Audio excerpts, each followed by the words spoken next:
हुकूमत एक तरफ ये भी इल्ज़ाम लगा रही है कि तहरीक इंसाफ एनआरओ लेने के लिए एस्टैब्लिशमेंट से राब्ते कर रही है, कोशिशें कर रही है, मगर दूसरी तरफ उन्हें यह भी कह रही है कि आपके खिलाफ कार्रवाई की जाएगी। तहरीक इंसाफ तो वाज़े तौर पर एस्टैब्लिशमेंट को, उसकी क़यादत को बराह रास्त तनकीद का निशाना बना रही है, प्रोटेस्ट की कॉल दे रही है, नाम लेकर दे रही है, तो एनआरओ क्यों मांग रही होगी? बिस्मिल्लाहिर्रहमानिर्रहीम। शाहज़ेब, आप इनका माजी देख लें। जब तक फौज आपको कंधों पे बिठाए, उसका आर्मी चीफ आपकी जायज नाजायज मदद करे, तो फिर वो कौम का बाप होता है। और जैसे ही वो अदम इत्माद में आपका साथ ना दे, तो फिर मीर जाफर और मीर सादिक होता है। और इस army chief general Asim Munir साहब के खिलाफ तो इनका बुग़्ज़ बहुत पुराना है, क्योंकि पहली दफा रंगे हाथों सबूतों से जो मियां बीवी को, बुशरा बीबी और बानी पीटीआई को पकड़ा, वो इन्होंने पकड़ा, और उस वक्त से ये बुग़्ज़ शुरू हुआ है। और इसकी तारीख आप देख लें कि इनकी अपॉइंटमेंट रुकवाने के लिए पाकिस्तान की तारीख में पहली दफा लॉन्ग मार्च किया गया, फिर हर तरह की कैंपेन और चलाई गई, मगर अल्लाह का जब करम हो तो फिर चीजें नहीं रुकती। और ये रही बात, ये जो खत लिख रहे थे उसमें भी इनकी बदनीति शामिल थी। ये असल में बड़े ही धीमे अंदाज में लोगों को ये बयानिया बनाने की कोशिश कर रहे हैं, नफरत का बयानिया, मजलूमियत का बयानिया, कि देखिए मैं मजलूम हूं और जालिम एस्टेब्लिशमेंट है।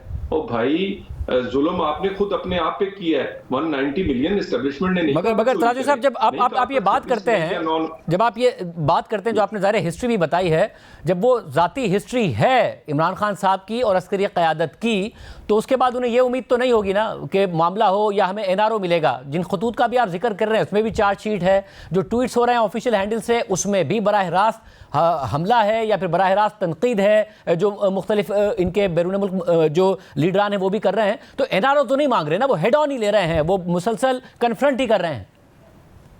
देखिए, ये जो 9 मई था और इसी तरह ये जो सोशल मीडिया पे कैंपेन है, ये असल में आर्म ट्विस्टिंग या किसी को ब्लैकमेल, या आप कहते हैं कि जोर जबरदस्ती से अपनी बात मनवाने पे, ये इसीलिए ये साथ साथ करते हैं। यानी एक साइड पे आप खत लिख रहे हैं, दूसरी साइड पे 5 रुकनी आपने बैनुल अक़वामी एक कमेटी बनाई है, जिसके एक रुकन शहबाज गिल हैं, जो यूरोप में उस वक्त फौज के खिलाफ रैलियां निकाल रहे थे। और उसी वक्त आप लिख रहे हैं मेरा मुल्क मेरी फौज, और वही मेरी फौज और उसी का सरबराह, कभी आप उसे याह्या खान पार्ट 2 कहते हैं, कभी आप इस तरह की कैंपेन चलाते हैं। तो ये ऐसे, ये देखिए, ये बड़े, इनको पता है कि इनके केसेस में जब तक एनआरओ नहीं होगा इनको किसी जगह से रिलीफ नहीं मिलेगा। और जो आखिरी रिलीफ की उम्मीद थी वो 26वीं तरमीम ने खत्म कर दी है। अफसोस की बात यह है कि ये जो कैंपेन्स चल रही हैं, ये इसलिए चल रही हैं कि हमारा निजाम अदल और अदलिया 2 साल से ये फैसला नहीं कर सकी कि 9 मई के केसेस वो किस अदालत में चलेंगे। मगर साहब, 3 साल से ये स्ट्रेटजी करामत नहीं साबित हुई है पाकिस्तान तहरीक इंसाफ के लिए। ज़ाहिर है उन पर सख्तियां ही मजीद आई, उनके मामलात नहीं तय पाए। ये जो उनकी स्ट्रेटजी रही कि बराह रास्त वो कन्फ्रंटेशन करेंगे, मगर ये कब तक चल सकता है, ये स्टेटस को कब तक चल सकता है? हुकूमत की तो ये उम्मीद होगी कि मामलात इसी तरीके से रहें, इख्तलाफात इसी तरीके से रहें, मगर क्या ये चल पाएगा एक लंबे अरसे तक, जब 3 साल से ओवरऑल इस्टेब्लिशमेंट के साथ, तकरीबन 2.5 साल से मौजूदा अस्करी क़यादत के साथ ये इख्तलाफात चल रहे हैं? देखिए, बहुत सारी चीजें तो जो इन्होंने कार्ड्स खेलने थे, वो इस्तीफों से लेके, असेंबलियां तोड़ने से लेके, इलेक्शंस का रिजल्ट ना मानने, फिर उसके बाद लॉन्ग मार्च और धरने और बगावत तक, वो नाकाम हुई है। और उसके बावजूद पाकिस्तान में कदरे पॉलिटिकल स्टेबिलिटी आई है, जिससे पाकिस्तान की मईशत और पाकिस्तान की बहुत सारी चीजें बेहतर हुई हैं। अब रही बात, ये सब कुछ क्यों हो रहा है? क्योंकि पाकिस्तान में कानून की अमलदारी नहीं। अगर 9 मई के केसेस का फैसला कर दिया जाता तो इनका हौसला इतना ना बढ़ता। और जिस तरह 26वीं तरमीम करके पार्लियामेंट ने हालात को बेहतर किया है, मुझे लगता है कि एक दफा फिर पार्लियामेंट को अपनी ताकत और अपना कानून साजी के जरिए ये इस काम को भी करना पड़ेगा, क्योंकि ऐसे नहीं चल सकता। देखिए, 9 मई को रियासत ने खुद भी सियासत के लिए इस्तेमाल किया ना, जिसकी वजह से 9 मई के मामलात खराब हुए। सिर्फ और सिर्फ अदालतों पर उसकी जिम्मेदारी नहीं डाली जा सकती। मगर तलाल साहब, ज़ाहिर एक वक्त था जब आप समेत मुतादिद रहनुमाओं के इंटरव्यूज़ तक करने पर पाबंदी थी। आप लोगों पर वो जो कहा जाता था कि बाकायदा तौर पर कटा लगा हुआ है, जो अब इमरान खान साहब कहते हैं मेरे ऊपर काटा लगा हुआ है, ये कब तक चल सकता है? आपको लगता है ये आप लोगों के ऊपर ख़त्म हो गया तो इमरान खान साहब पर नहीं होगा, तहरीक इंसाफ पर नहीं होगा, ऐसे ही चलता रहेगा? देखिए मामला ये है कि ये दरअसल लाडले रहे और ये सिस्टम का ऐसा लाडला रहा है कि इसको फॉरेन फंडिंग है तो 8 साल उसका स्टे है। इनकी अगर बाकी 62-63 के मामलात हैं तो उसको कोई पूछेगा नहीं।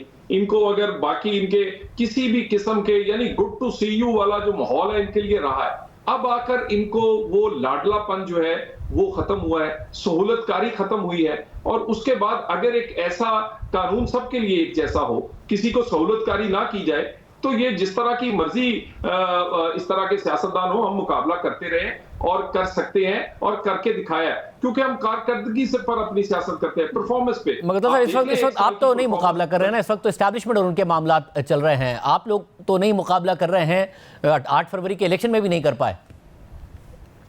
नहीं देखिए ना, ये हमने कोई बानी पीटीआई का पहली दफा मुकाबला नहीं किया। ये अरूज पे था जब मीनारे पाकिस्तान का जलसा और उसके बाद कायदे आजम के मजार का जलसा, कहते थे कि पता नहीं क्या होगा, तो अल्हम्दुलिल्लाह 2/3 अक्सरियत उस वक्त भी दी थी। और उसके बाद 2018 में जब आरटीएस बैठा, जब हर चीज हमारे खिलाफ थी, उस वक्त भी पंजाब की सबसे बड़ी पार्टी पीएमएलएन बन के दिखाया हम परफॉर्मेंस बेस्ड पार्टी हैं, हम परफॉर्मेंस से अपनी सियासत आगे बढ़ाते हैं और वोट लेते हैं। सो हमारा परफॉर्मेंस में इस बयानियां उस तरफ क्यों नहीं जाने देते?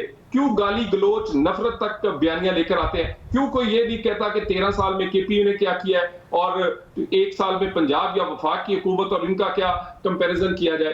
बाकी रही बात, मुकाबला हम कर रहे हैं, करके दिखाएंगे, मगर पहले सहूलतकारी होती रही है, अब सहूलतकारी बंद हुई है। तो क्या आपका क्या ख्याल है कि 190 मिलियन इसलिए छोड़ दिया जाए क्योंकि किसी की मकबूलियत है, या 9 मई के हमलों को जायज करार दे दिया जाए क्योंकि कोई बात नहीं जी, इसमें खास पार्टी जिसके बड़े पढ़े लिखे लोग जो हैं यूनिवर्सिटियों से आए हुए और बड़े क्या कहते हैं ब्रांड पहनने वाले जो हैं वो उन्होंने किया। नहीं, ये रियासत को ऐसे नहीं हो सकता कि हम किसी इस तरह की यलगार या इस तरह के फितने से के अगेंस्ट सियासत नहीं की जा सकती। सियासत के लिए आपको सबके लिए कानून एक जैसा होना चाहिए।